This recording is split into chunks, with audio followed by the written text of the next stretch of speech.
Bon dia a tots. Per part dels treballadors sanitaris del Departament de Salut de Dénia, que afecta a tota la comarca de la Marina Alta, volem fer saber que avui estem així concentrats a València, enfront del Palau de la Generalitat, per fer visible el problema sanitari que estem vivint en la comarca i que en un futur no molt lluny es pot empitjorar si els dos actors implicats en aquesta situació no deixen d'estar d'esquena al problema que es viu i comencen a treballar d'una mateixa línia, per una sanitat de qualitat per a la població.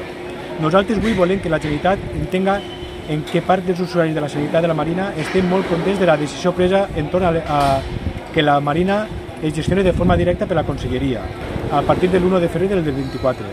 Que aquest tema no siga un tema electoralista, que no siga un any de travessia pel desert i que doni una seguretat als treballadors sanitaris de l'àrea per a poder fer la nostra feina amb tranquil·litat i no estiguem pensant en abandonar aquesta àrea sanitària, on troben seguretat i estabilitat. Volem la mateixa sanitat que els nostres veïns de la comarca. Volem una sanitat de qualitat, no de mínims.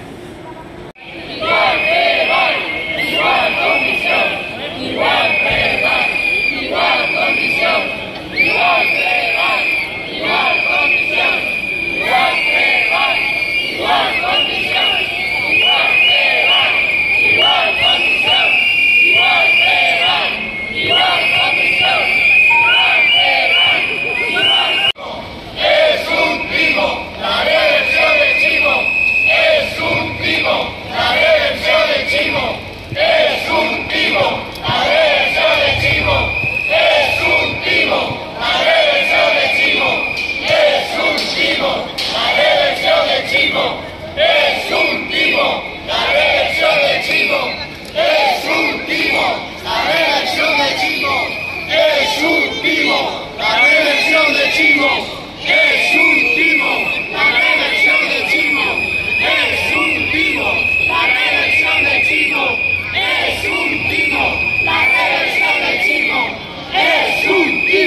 La reelección de Chimo.